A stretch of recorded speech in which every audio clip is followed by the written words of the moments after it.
तो स्टूडेंट्स, आपका first chapter चल रहा था 11th, आपका first chapter some basic concepts of chemistry. ठीक है, वहाँ पे हम लोग बस जस्ट स्टार्ट ही किए थे। ठीक है, तो वहाँ पे हमने छोटे छोटे टर्म्स के बारे में देखा था। एलिमेंट्स किसे कहते हैं, कंपाउंड्स किसे कहते हैं, ठीक है, एटम्स या मॉलिक्यूल, ये सारी चीजें हमने देखा था। मिक्सचर वगैरह किसे कहते हैं। बाकी फिर हमने कहा हमने laws of combination of atom, हमने कहा हमने एटॉमिक संयोग के जो है हमारे हमने नियम भी देखा था। क्या था, हमने कहा लॉ ऑफ कांस्टेंट प्रोपोर्शन, और इसके बाद law of conservation of mass, definite proportion के बाद मल्टीपल प्रोपोर्शन, गैसियस वॉल्यूम, इन सारी चीजों को हमने देखा था। ठीक है, अभी आज उसके आगे शुरू करना था Dalton's atomic theory. Dalton sir की एटॉमिक थ्योरी क्या कहलाती है, कि कैसे एटम्स बने होते हैं, कैसे आपस में कंबाइंड होते हैं, ये सारी चीजें उन्होंने बताया था, कौन क्या और कैसे होता है। ठीक है, तो आज हम शुरू करते हैं यहाँ से डाल्टन्स एटॉमिक थ्योरी। ठीक है, डाल्टन्स एटॉमिक थ्योरी में कुछ बातें हैं जिन्हें हम पढ़ेंगे और जानेंगे कि हमारे एटम्स के बारे में, कैसे जो उसका स्ट्रक्चर है और कैसे बाकी सारी चीजें उसके साथ गवर्न होती हैं, बाकी उनकी सारी प्रॉपर्टीज। ठीक है, तो सबसे पहले नाम है ये डाल्टन, हमारे साइंटिस्ट है, ठीक है, जिनका नाम था जॉन डाल्टन। ठीक है, 1808 में इन्होंने इस थ्योरी को दिया। ठीक है, इस थ्योरी को कहा गया डाल्टन एटॉमिक थ्योरी। इसमें उन्होंने कुछ बातों को बताया, 5, 6, 7 कई ढेर सारी बातें थी जो उन्होंने उसको बताया। ठीक है, उन सारी बातों को बारी बारी से क्या करते हैं, देखते हैं। ठीक है, जैसे इन्हें दिया था जॉन डाल्टन ने। ठीक, it is given by John Dalton 1808 मतलब 1808 में। ठीक है, सही।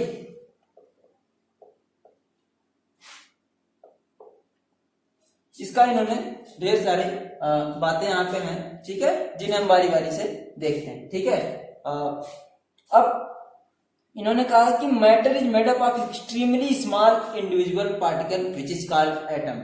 इन्होंने कहा कि ये जो हमारा मैटर है, कोई सा भी हमारा मैटर है, वो बहुत ही छोटे छोटे एक्सट्रीमली स्मॉल पार्टिकल, इन्होंने कहा बहुत ही छोटे छोटे पार्टिकल से मिलकर बना हुआ है, जिसे हम क्या कहते हैं, एटम। ठीक है, वो इंडिविजुअल पार्टिकल, हमारे छोटे छोटे पार्टिकल आपस में कंबाइंड होके जुड़े हुए होते हैं। ठीक है, एक्सट्रीमली स्मॉल पार्टिकल इन्होंने बोला था, मतलब बहुत ही छोटे पार्टिकल्स होते हैं हमारे, जो आपस में कंबाइंड होके क्या करते हैं, एक मैटर का फॉर्मेशन करते हैं। वो कोई सा भी मैटर हो हमारा, कोई सा भी स्टेट हो, सॉलिड, लिक्विड, आइदर गैस, जो भी। ठीक है, सब में के क्या है, हमारे मैटर बहुत ही स्मॉल पार्टिकल से मिलकर बना हुआ होता है, जो आपस में कंबाइंड हुए होते हैं। ये इनकी पहली बात थी। ठीक है, वो पहली बात थी कि matter is made up of extremely small particle. ठीक है, मैटर हमारा क्या कर रहा, मेड अप ऑफ किससे, extremely small particle. Extremely small का मतलब कतई स्मॉल बहुत सारा है, छोटे, वेरी छोटे, वेरी स्मॉल। ठीक है, वेरी छोटे, सही। दूसरी बात भी इन्होंने कुछ बताई थी। दूसरी बात इन्होंने कहा कि atoms of the same elements are identical in size, shape and mass. करा जो एटम्स है, ठीक है, जो एटम्स है हमारे किसी सेम एलिमेंट्स की बात करें, एक ही अकेला, ठीक है ना। अगर हमने कहा ना इतना बड़ा आयरन का पीस, इतना बड़ा एल्यूमिनियम या इतना बड़ा कॉपर का पीस लिया, तो उसके अंदर जो कॉपर छोटे छोटे एटम होंगे कॉपर के, ठीक है, जो आपस में कंबाइंड होकर हमको एक दिए होंगे, मास, एक मैटर बनाए होंगे। ठीक है, उसके क्या होते हैं, उसके आइडेंटिकल शेप, साइज, ये सारी चीजें उसकी क्या होती है, हर एक पर्टिकुलर एटम की एक जैसी होती है, मतलब एक जैसे ही मिलके बने हुए होते हैं। ठीक है, सही। दूसरी बात, इसके बाद तीसरी बात करें कि atom of the different element have different masses, size and also possess different characteristic property. कह रहे हैं कि अलग अलग मैटर की, या ना, ठीक है, करा अलग अलग एटम्स क्या हुए, अलग अलग एलिमेंट के एटम्स अलग अलग साइज, शेप और एक प्रॉपर्टीज के होते हैं। क्यों, तभी तो हम उनके बीच डिफरेंस कह सकते हैं, तभी तो उनके बीच हम कहते हैं कि हाँ ये अलग है, ये अलग है। क्यों अलग है भाई, इनकी प्रॉपर्टी अलग, इनकी प्रॉपर्टी अलग। इन सारी प्रॉपर्टी को क्या कहते हैं, अलग इसलिए है कि वो जो स्मॉल पार्टिकल से मिलकर बना है, जिसे हम क्या कहते हैं, यूनिट बोल सकते हैं ना, जो स्मॉल यूनिट से बन के बना। हमारा बोलते हैं ना, ढेर सारा एक चट्टान ऐसे ईंटे की ऐसे करके बड़ी सी खड़ा कर दी जाए चट्टान जैसा, तो उसमें जो सबसे छोटा ईंट है वही ईंट रख के हमने बड़ा सा कुछ बना दिया। ठीक है, तो उसी तरह से उसके छोटे छोटे पार्टिकल्स क्या हैं, उन पार्टिकल की हर अलग अलग डिफरेंट एटम या एलिमेंट के क्या कहते हैं, डिफरेंट कंपाउंड की या डिफरेंट मैटर के प्रॉपर्टीज क्या होती हैं, अलग अलग होती हैं, जिसलिए हम उसे डिफरेंशिएट कर सकते हैं। इसीलिए हम उनको डिफरेंशिएट करना जानते हैं, उनकी बहुत सारी बातें डिफरेंशिएट कर सकते हैं। ठीक है, और बताते हैं। ठीक है, अगली बात है क्या बोले, ठीक। तो इन बातों को आपने देखा, कह रहे हैं कि सेम एलिमेंट्स है हमारे, तो उनके एटम्स क्या होंगे, same shape, size, even physical property, सब कुछ क्या होगी, केमिकल प्रॉपर्टी उनकी सेम होगी। और अगर डिफरेंट एलिमेंट्स हैं हमारे, तो उनके एटम्स क्या होंगे, जो सबसे स्मॉलेस्ट पार्टिकल कहेंगे हमने, एक्सट्रीमली स्मॉल पार्टिकल, जिनसे मिलकर वो बना हुआ होता है, उनकी प्रॉपर्टी क्या होगी, अलग अलग होगी। ठीक है। अब अगली बात इन्होंने बोला, ठीक है, चौथी बात कह रहा कि atom of the same of different element combined together to form molecule. कह रहा कि सेम एलिमेंट्स या डिफरेंट एलिमेंट्स के एटम क्या करते हैं, आपस में कंबाइंड होके हमको एक मॉलिक्यूल का फॉर्मेशन करते हैं। वो सेम भी हो सकता है और वो अलग अलग भी हो सकता है। जैसे कि हम कहें एक हाइड्रोजन एटम दूसरा हाइड्रोजन एटम मिलकर हमको H2 मॉलिक्यूल का फॉर्मेशन कर दे, ठीक है, सही। और क्या हम कहें कि Na एटम Cl एटम मिलकर NaCl मॉलिक्यूल का फॉर्मेशन कर दे, ठीक है। ये ऐसे बहुत सारी चीजें होते हैं, O2 या बहुत सारी चीजें ऐसी हो सकती है, सही, ठीक। अगली बात है पांचवी बात, इन्होंने बोला कि when atom combine with one another to form molecule they do so in simple whole number ratio. कह रहे हैं कि जब ये एटम्स हमारे कंबाइंड होके ये हमारे एटम्स कंबाइंड होके जब मॉलिक्यूल को फॉर्मेशन करते हैं, ठीक है, अंदर मॉलिक्यूल का फॉर्मेशन करते हैं, तो वो एक सिंपल एग्जैक्ट रेशियो में क्या होते हैं, आपस में कंबाइंड वो होते हैं, वो भी होल नंबर के रेशियो में ना, 1 होगा, 2 होगा, 3 होगा, 4 होगा, 5 होगा, ठीक है। ऐसा ना हो कि आधा ही जुड़ जाए, 1.5 वो जुड़ जाए, ऐसा ना होता, ठीक। वो 1 हो के वो 2 हो सकता, वो 1 हो के 3 हो सकता, 2 हो के 4 हो सकता, 3, 5 कुछ भी हो सकता, ठीक है, 1, 3, 1, 5, लेकिन हमारे पास क्या होंगे, वो होल नंबर के रेशियो में आपस में कंबाइंड हुए होंगे, ठीक है, सही। अच्छा, कह रहा ऐसे क्या बोला, मतलब नहीं, फिर से सुन लीजिए। when atoms combine with one another to form a molecule then they do so in simple whole number ratio, ठीक है, सही। अच्छा, आगे कह रहा atoms of the two elements may combine in different ratio to form more than one compound, ठीक है। कह रहा कि जो हमारे दो एटम्स मान लीजिए आपस में कंबाइंड हुए हैं, ठीक है, वे कोई जरूरी नहीं कि एक ही तरीके से कंबाइंड हो, एक ही तरीके के हमेशा मॉलिक्यूल का हमें फॉर्मेशन करें, ऐसी बात नहीं है। वो अलग अलग रेशियो में कंबाइंड होके अलग अलग मॉलिक्यूल का फॉर्मेशन करते हैं, अलग अलग हमें मॉलिक्यूल देते हैं, ठीक है। जैसे एग्जांपल की बात करें, सर कार्बन और ऑक्सीजन दो जने आपस में जुड़ के क्या बनाए, सर ये ऐसे भी बना सकते हैं, CO कार्बन मोनोऑक्साइड, और यही 2 ऑक्सीजन मिल जाए तो हमें CO2 मिलकर कार्बन डाइऑक्साइड का भी फॉर्मेशन ये कर सकते हैं। इन बात का यही मतलब है कि atoms are combined to form more than one type of compound, ठीक है। कब, when they combined in different ratio, ठीक है, अलग अलग रेशियो में कंबाइंड होकर वो अलग अलग कंपाउंड दे सकते हैं, सही, अच्छी बात। अगली बात की इन्होंने कहा कि atom is the smallest particle that take part in a chemical reaction.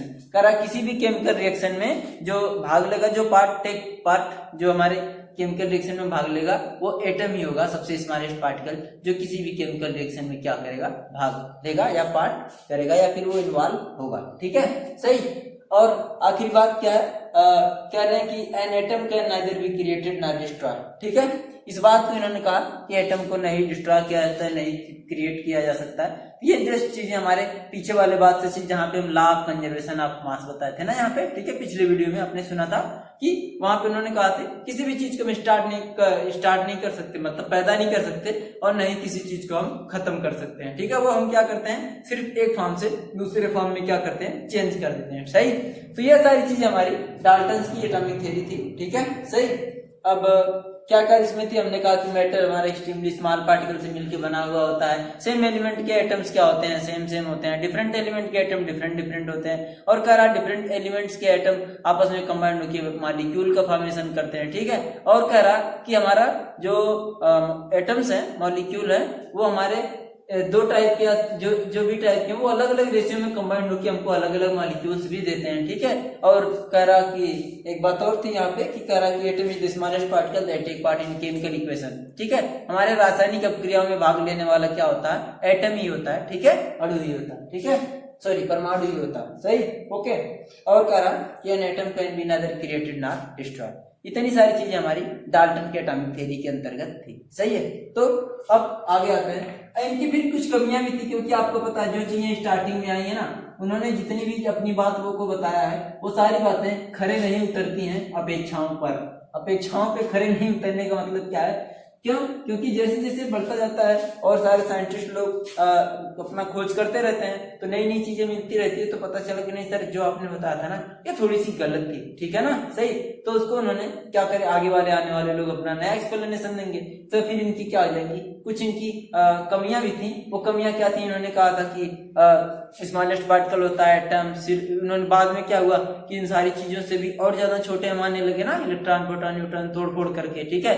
फिर उन्होंने कहा कि रिएक्शन में टेक पार्ट करता, हाँ सही बात है वही करता है, क्योंकि फिर यहाँ पे हमने देखा सर इलेक्ट्रॉन्स के भी इन्वॉल्वमेंट से रिएक्शन होता है। तो कुछ चीजें इनकी क्या हो, कमियों के अंतर्गत चली गई, खामियां हो गई, इनकी लिमिटेशंस हो गई।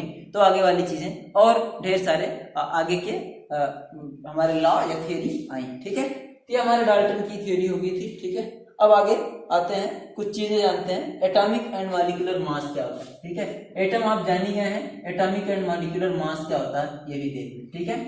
एटॉमिक एंड मॉलिक्यूलर मास, ठीक है। एटॉमिक एंड मॉलिक्यूलर मास क्या होता है कि जैसे हम कहते हैं sir atomic number, atomic mass, अब यहाँ तक तो आप जान ही गए होंगे जरूर कि पीरियोडिक टेबल पढ़ते हैं सर, उसमें एक चीज एटॉमिक नंबर लिखा होता है, दूसरी चीज एटॉमिक मास लिखी हुई होती है। तो वो कैसे होती है ना, उसे हम कैसे डिफाइन कर सकते हैं, कैसे पता करते हैं कोई लोग कि ये हमारा एटॉमिक नंबर, ये हमारा एटॉमिक मास है। इन सारी चीजों को हम यहाँ पे देखते हैं, ठीक है।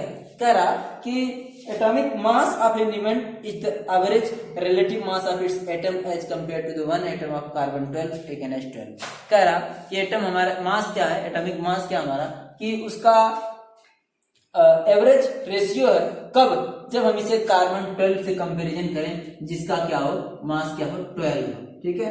कह रहा कार्बन को हम कंसीडर करें जिसका मास 12 है, उसके हिसाब से वो कितना होता है, कितना पार्ट वो होता है, ठीक है, सही। इसका मतलब ये है, इसका मतलब अभी नहीं समझ में आ रहा, फिर से सुने। कार्बन को कह रहा है कि 112 हाइड्रोजन का होता है 112 भाग कार्बन, ठीक है, सही। इसका मतलब हाइड्रोजन का 1 मास होता है, ठीक है। और जिसका जितना मॉलिक्यूलर मास होता है, इसका मतलब वो हाइड्रोजन का उतना टाइम्स ज्यादा या होता है, ठीक है, सही। इसका मतलब ये कार्बन क्या है, हाइड्रोजन का 12 टाइम्स ज्यादा है, ठीक है, सही। क्या है, हाइड्रोजन का 1 मास है, कार्बन का 12 है, तो कार्बन 12 टाइम ज्यादा है देन दैट ऑफ हाइड्रोजन, ठीक है। या यूं कह सकते हैं कि हाइड्रोजन का मास क्या हमारे पास 1/12, ठीक है, 1/12 क्या कार्बन। कार्बन का 12वां भाग हमारा हाइड्रोजन है, इसका मतलब अब कार्बन का 12 होता है, इसका मतलब हाइड्रोजन का 1 है। और उसी हिसाब से हम सबके एटॉमिक मासेस को जानते हैं, ठीक है। अगर किसी का 35 है, इसका मतलब 35 हाइड्रोजन के इक्वल वो है। किसी का 24 है, 12 है, इसका मतलब वो 12 है। 16 है, इसका मतलब 16 हाइड्रोजन के इक्वल है उसका मास है, इसका मतलब उसके हाइड्रोजन के मास के इक्वल, क्योंकि हाइड्रोजन का एटॉमिक नंबर भी 1 होता है, एटॉमिक मास भी 1 होता है, सही। ये बात है, हाइड्रोजन है, सही है, सब जितना छोटा उतना खोटा, सही, ओके। इतनी बात हो गई, चलिए अब आगे आते हैं, ठीक है। इसे एटॉमिक मास यूनिट या एएमयू कहते हैं, अभी के लिए एटॉमिक मास यूनिट कहते हैं, अभी के लिए इसको क्या कहते हैं, सीधे यू से डिनोट करा जा सकता है। और एक एटॉमिक मास यूनिट क्या होता है हमारा, 112 ऑफ कार्बन होता है, इसका मतलब हाइड्रोजन के इक्वल होता है, सही, ठीक है। चलिए अच्छी बात है, आगे आते हैं, ग्राम एटॉमिक मास क्या होता है, ठीक है। ग्राम एटॉमिक मास क्या होता है, ठीक। ग्राम एटॉमिक मास क्या होता है भाई साहब, ग्राम एटॉमिक मास ये क्या होता है, ठीक। ग्राम एटॉमिक मास कह रहा कि the atomic mass of an element express in the gram is called gram atomic mass. जो हमारा एटॉमिक मास है वही अगर ग्राम में एक्सप्रेस करा जाए तो उसे हम क्या कहेंगे, ग्राम एटॉमिक मास, ठीक है, सही। ग्राम एटॉमिक मास उसे हम कहेंगे। और कह रहा कि जैसे मान लिया ऑक्सीजन का क्या होता है, एटॉमिक मास 16 होता है, तो कह रहा कि gram atomic mass of oxygen is क्या है, 16 ग्राम, ठीक है। 16 ग्राम क्या हमारा ऑक्सीजन का ग्राम एटॉमिक मास है। तो वही भी मास ही हमारा, सिर्फ उसको ग्राम में हमने डिनोट कर दें तो क्या कह देते हैं, ग्राम एटॉमिक मास, ठीक है। तो gram atomic mass of oxygen is क्या, 16 ग्राम, ठीक है, सही, ओके। चलिए आगे की बात करा, मॉलिक्यूलर मास क्या होता है। मॉलिक्यूलर मास का जैसे कोई मॉलिक्यूल होता है ना हमारा, उसमें कई सारे एटम्स होते हैं, तो हर एटम का पर्टिकुलर मास कंबाइंड करके क्या कहा जाता है, हमें ग्राम एटॉमिक मास कहा जाता है, ठीक है। ग्राम अणु, ठीक है, ऐसे ग्राम भार अणु पता नहीं क्या होता है, ठीक है, सही। तो मॉलिक्यूलर मास के हम कहते हैं क्या होता है हमारा, मॉलिक्यूलर मास का मतलब मैं जैसे टोटल मास उसका, जितने सारे उसके अंदर एलिमेंट, जितने उसके अंदर एटम्स हैं, उन सारे एटम्स के मास को आपस में कंबाइन कर दें, जितना आता है वही हमारा क्या कहलाता है, मॉलिक्यूलर मास। ठीक है, सही, ओके। तो जैसे मॉलिक्यूलर मास का देखिए, जैसे मान लीजिए हमारे पास क्या है, H2SO4 है, कंपाउंड आपको पता है, ठीक है। H2SO4 में हाइड्रोजन 2 है, एक सल्फर है, 4 ऑक्सीजन है। अब 2 हाइड्रोजन का जोड़ के, सल्फर का जोड़ के और 4 ऑक्सीजन का जोड़ के जितना आता है उतना ही हमारे पास क्या कहलाता है, उसका मॉलिक्यूलर मास। उस मॉलिक्यूल में जितने भी एटम्स हैं उनका मॉलिक्यूलर मास, ठीक है, उनका सबका मास कंबाइन कर दें, ठीक है, तो हम कहते हैं वही उसका क्या है, मॉलिक्यूलर मास है। ठीक है, तो जैसे molecular mass in gram is equal to gram molecular mass. अगर ग्राम की बात करें तो वही मॉलिक्यूलर मास को सीधे ग्राम में लिख दें तो ग्राम मॉलिक्यूलर मास होता है। तो जोड़ लें, एक हाइड्रोजन का 1 होता है, 2 हाइड्रोजन का 2 हो गया। सल्फर का कितना होता है, 32 होता है, ठीक है, और प्लस 1 ऑक्सीजन का 16 होता है, 4 ऑक्सीजन का क्या है, 64। तो जोड़ दें तो 60, 30, 90, 92, 94, 98 क्या हो जाएगा हमारे पास, 98। ठीक है, इसका मॉलिक्यूलर मास कितना है, H2SO4 का 98। और इसी को ग्राम में कह दें तो ये कह देंगे कि 98 ग्राम। ठीक है, इसी तरह से आपको पता है ग्लूकोज है, ठीक है, ग्लूकोज का फॉर्मूला बड़े बड़े हम बता दे रहे हैं, छोटे छोटे तो आप समझ जाएंगे। ग्लूकोज का फॉर्मूला क्या, C6H12O6, ये हमारा ग्लूकोज का फॉर्मूला है, ठीक है, ग्लूकोज। ठीक है, अब क्या कर रहे हैं, इनके मॉलिक्यूलर मास पता करना, कुछ ना सर, सबके ऐड कर दो, हो गया। 6 कार्बन है तो 12 एक का होता है, तो 12 × 6 कितना हो जाएगा, 72। ठीक है, और 12 हाइड्रोजन है तो इसका 12 हो जाएगा, क्योंकि 1 हाइड्रोजन का 1 होता है, और 6 ऑक्सीजन है तो 16 × 6 कितना हो जाएगा, 96। ठीक है ना, टोटल जोड़ लें हम तो हमारे पास कितने मिल जाएंगे, 62860 और क्या हो जाएगा,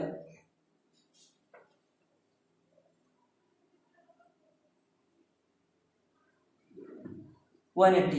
इसका मास क्या हो जाएगा, 180 एटॉमिक मास यूनिट या 180 AMU। ठीक है, इस तरह से हम सबके क्या कर सकते हैं, मॉलिक्यूलर मास पता कर सकते हैं। बस करना कुछ नहीं है, जितने उसके अंदर एटम है सबके पर्टिकुलर मास को आपस में क्या करें, सम करके डिवाइड कर दें। सही है, ठीक है, भाई 4 है तो उसके 4 गुना हो जाएगा ना, कोई 3 है तो इसका मतलब वो 3 है, 16 16 16 16 16 16, 4 है तो 16 16 16 16, या फिर क्या हमारे पास 3 है कोई, 2 है कोई, तो 11 11 या 12 12, ये सारी चीजें जोड़ के हम क्या करें, उसे नाम दे दें मॉलिक्यूलर मास का। ठीक है, सही।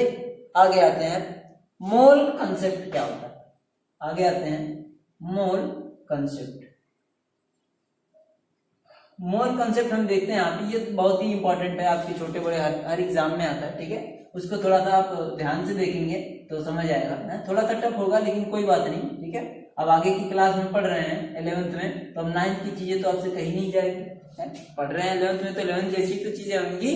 ठीक है, सही है। तो यहाँ पे आते हैं मोल कंसेप्ट भी, ठीक है, मोल अवधारणा होती है, जिसका हिंदी में नाम होता है। ठीक, तो मोल क्या होता है, जैसे किसी चीज का हम अमाउंट कहते हैं ना, बड़ी चीजें sir 1 kg 1 kg 2 kg 1 quintal 10 quintal, ठीक है, या फिर किसी चीज को कहते हैं हमारा, मतलब हर चीज की जो यूनिट होगी ना हमारे पास, कहते हैं ये मीटर में है सर, फुट है, सेंटीमीटर, जो भी है सारी चीजें, ठीक है, टाइम के लिए सेकंड। तो इसी तरह से हमारे जो एटम्स हैं, ठीक है, हमारे जो मॉलिक्यूल्स हैं सर, इसके जो एटम इतने छोटे इतने छोटे इतने छोटे, और ऊपर से पता नहीं कितने कंबाइंड है, मतलब एक छोटा सा 1 ग्राम का भी टुकड़ा ना हो, पता चला उसमें लाखों करोड़ों एटम्स हैं। तो हम कैसे कह दें कि किसी का मास कितना है, या किसी में कितना मास इन्वॉल्व है, उन सारी चीजों को समझने के लिए, उन सारी चीजों को एक्सप्लेन करने के लिए ये मोल कंसेप्ट हमारे पास अवेलेबल है, जिन्हें हम क्या कहते हैं, जिनको हम एक्सप्लेन करते हैं कि क्योंकि बहुत ही छोटे छोटे पार्टिकल, इतने छोटे पार्टिकल इवन हमें नेग्लेक्ट आई से दिखने वाले नहीं है ना, तो इस तरह से उनको एक्सप्लेन करने के लिए, उनको देखने के लिए हम क्या करते हैं,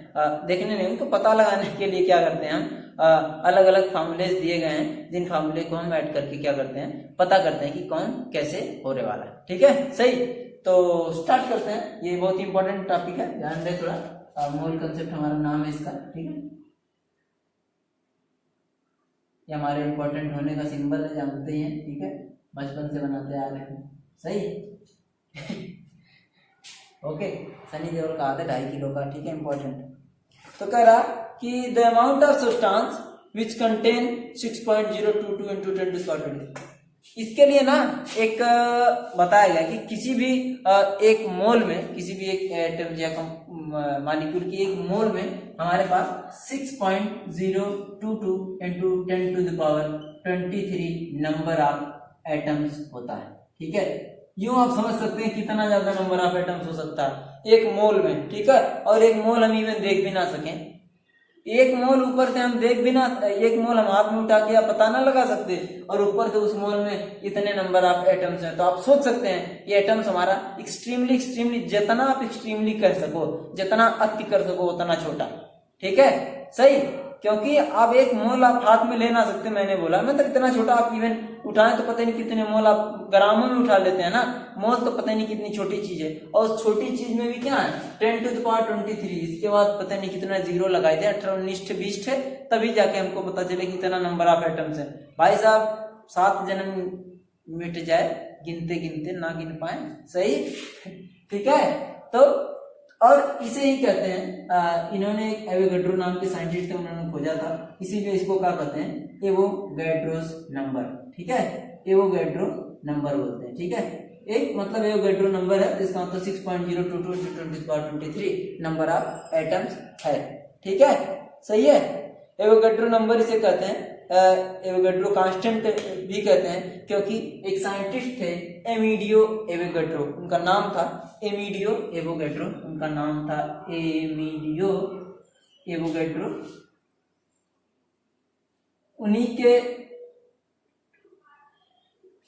उन्हीं को सम्मान देने के लिए ये दिया गया है, इसको एवोगैड्रो नाम दिया गया। ठीक है, AVOGADRO नाम है, AVOGADRO। ये आर है हमारा भाई साहब, आर में थोड़ा अच्छा ना लिखते हैं तो कृपया आप लोग बुरा ना माने तो बड़ा बेहतर है। ठीक है, एमिडियो एवोगैड्रो थे साइंटिस्ट, जिनके सम्मान में इसको क्या कहा गया है एवोगैड्रो नंबर कहा गया, और इसे डिनोट करते हैं NA, N का नंबर एवोगैड्रो, ऐसे मतलब समझ सकते हैं। ठीक है, एवोगैड्रो नंबर कहा गया, और एक मोल में इतने ही नंबर ऑफ एटम्स होते हैं, या कह सकते हैं एक मोल में एवोगैड्रो नंबर के बराबर नंबर ऑफ एटम्स होता है। ठीक है, और एक मोल कितना होता है तो हम बता ही ना सकते आपको कि इतना छोटा होता है वो। ठीक है, सही, ओके। तो इसका मतलब एवोगैड्रो नंबर Na, मतलब इसको डिनोट करते हैं Na से, इज इक्वल टू 6.022 into 10⁻23। क्या नंबर ऑफ एटम, इतने एटम, 1 2 3 4 5 6 7 8 सैकड़ों हजारों होता है ना, एक करोड़ों और लाखों जो भी हुए, सही।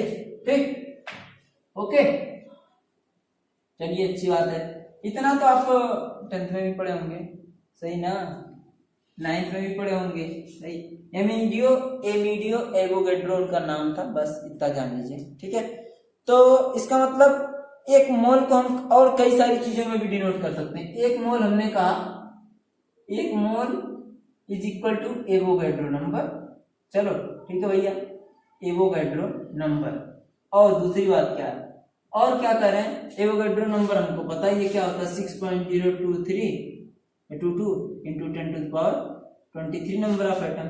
कुछ और भी होता है, फिर एक मोल ऑफ कार्बन एटम हमको पता है कितना होता है, एक मोल ऑफ कार्बन एटम की अगर बात करें हम, ठीक है, एक mole of carbon atom is equal to 12 gram carbon. ठीक है, इज इक्वल टू 12 ग्राम। तो 12 ग्राम में एक मोल, इसका मतलब 12 ग्राम कार्बन में इतने 6.022 into 10⁻23 नंबर ऑफ एटम्स का होंगे, हाँ या ना, ठीक है, सही। अच्छा, इसी तरह से अगर हम एक मोल ऑफ सोडियम की बात करें, एक मोल ऑफ सोडियम की, तो सोडियम का एटॉमिक मास 23 होता है, तो जितना उसका मास होता है ना एक मोल के लिए, वही उसका क्या होता है, एक मोल होता है। ठीक है, तो एक मोल के लिए सोडियम के लिए 23 ग्राम, इसका मतलब 23 ग्राम सोडियम एटम में क्या होगा हमारा 6.022 into 10⁻23 नंबर ऑफ एटम्स होंगे। अच्छा सर 12 ग्राम में भी यही, 23 ग्राम में भी यही, तो अरे इसका भैया मास कुछ और होगा, इससे तो बड़ा है। ठीक है, इसका एटॉमिक नंबर 6 होता है, 8 होता है, कार्बन का 6 होता है। इसके लिए क्या है हमारे पास, इसका एटॉमिक नंबर 11 होता है, तो कुछ ना कुछ तो होगा डिफरेंस, तभी तो ऐसा आ रहा है। ठीक, अच्छा आगे की बात, आगे कह रहा कि फिर इसी तरह से अगर हम एक मोल ऑफ H2O की बात करें, अभी तो ये छोटा छोटा एक एक एटम था, तो अगर एक मोल ऑफ H2O की बात करें तो उसके लिए अलग बात आती है। अगर हम कहें 1 मोल ऑफ H2O में क्या सबका मास जोड़ लेते हैं। वहां तो अकेला था, अकेले का मास, अकेले कार्बन का मास 12 था, अकेले ऑक्सीजन का मास 16 होता, अकेले सोडियम का मास 23 होता है, ठीक है। तो यहाँ पे H2O है तो ऑक्सीजन का 16 और 2 हाइड्रोजन का 2, इसका मतलब क्या हो गया हमारे पास 18 ग्राम। इसका मतलब 18 ग्राम वाटर में 6.022 इंटू 10 to the power 23 क्या होंगे, नंबर ऑफ एटम्स होंगे। 6.022 into 10 to the power 23 number of atoms. हाँ या ना, हाँ ठीक ना।